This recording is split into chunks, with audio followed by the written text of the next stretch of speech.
Bonjour à tous, bienvenue à notre méditation quotidienne. Eh bien, depuis 2 jours, nous avons commencé une belle série de méditations dans le premier évangile, l'évangile selon Matthieu, et nous étudions, donc nous méditons sur les béatitudes. Ce sont des textes qui sont très très connus, ce sont des textes qui nous montrent l'éthique, les valeurs du royaume de Dieu et la pensée de Jésus.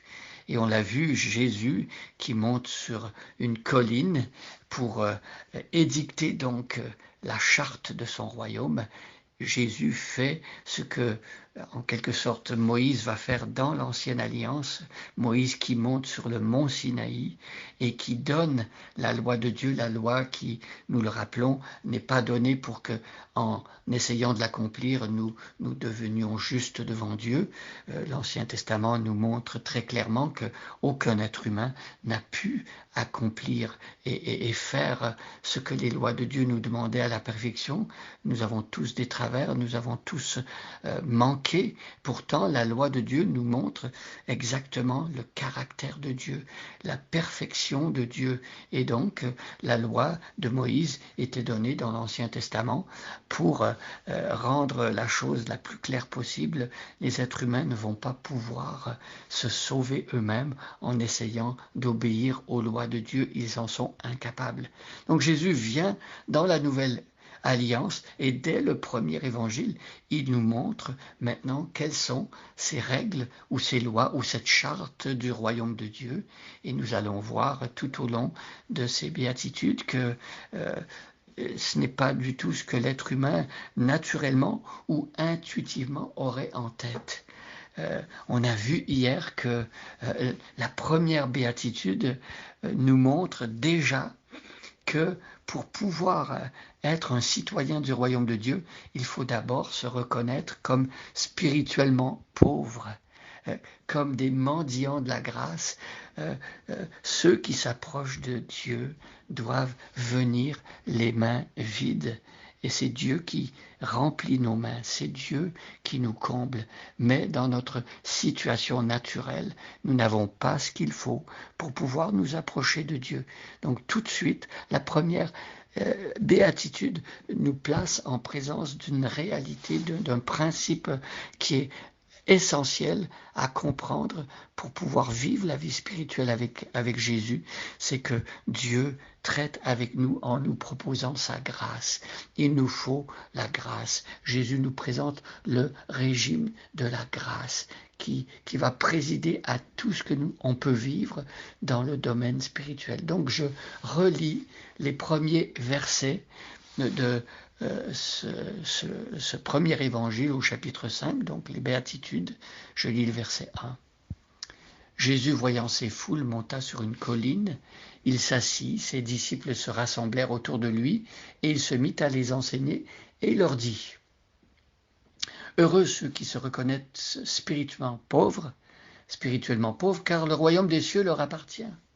Heureux ceux qui pleurent, verset 4, car Dieu les consolera. Alors, cette deuxième béatitude, c'est une suite de la première.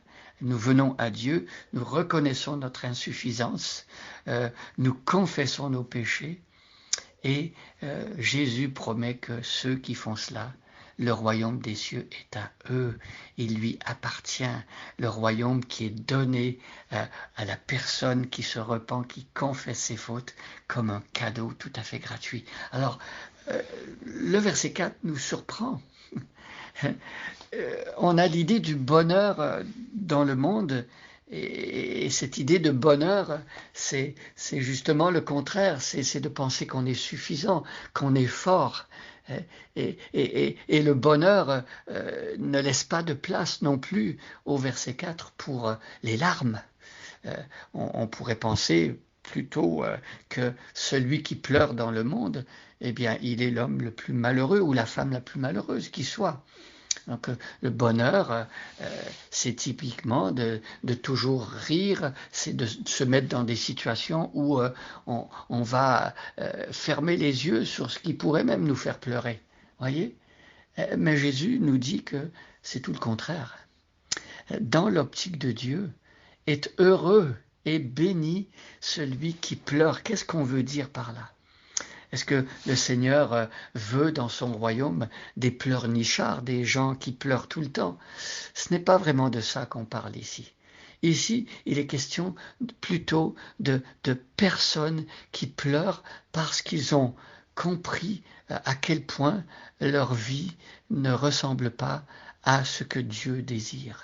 Ceux qui ont pris conscience qu'ils ont péché, ils pleurent en fait, ces personnes, sur leur péché, sur le fait qu'il n'ait pas été capable de vivre une vie qui est bonne, qui est éthique, qui plaît à Dieu et qui plaît aussi aux gens autour de nous. On pleure parce qu'on a fait souffrir les autres, parce qu'on a été égoïste, parce que notre orgueil a fait du mal à des gens proches, peut-être l'épouse, peut-être les parents, peut-être les enfants, peut-être les gens du voisinage, et pleurer aussi sur la misère du monde, vous voyez.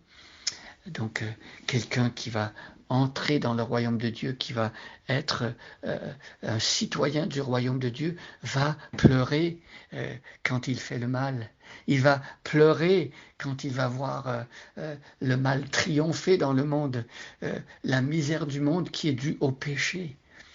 Alors celui qui fait cela devant Dieu et par rapport à Dieu, eh bien Dieu donne une promesse extraordinaire. Dieu va consoler. Dieu va consoler. Qui d'autre que Dieu peut nous consoler des fautes qu'on a commises? Qui d'autre que Dieu peut nous consoler quand nous sommes brisés en voyant le mal triompher et avancer et faire souffrir de plus en plus de monde? C'est Dieu qui fait cela. Et comment Dieu nous console-t-il? Eh bien, c'est en nous envoyant la consolation d'Israël. Lorsque Siméon voit le bébé Jésus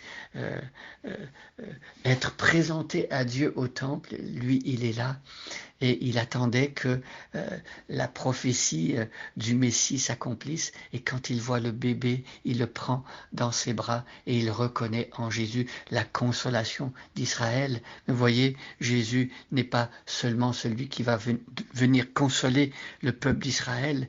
Jésus est le Messie du monde entier et c'est lui qui apporte la bénédiction et la consolation avec lui. Avez-vous besoin d'une consolation parce que vous avez reconnu combien vous êtes un pécheur? Avez-vous besoin d'une consolation parce que vous voyez que le mal avance et que le monde est dans une misère incroyable à cause du péché dans le monde? Eh bien, venez à Jésus.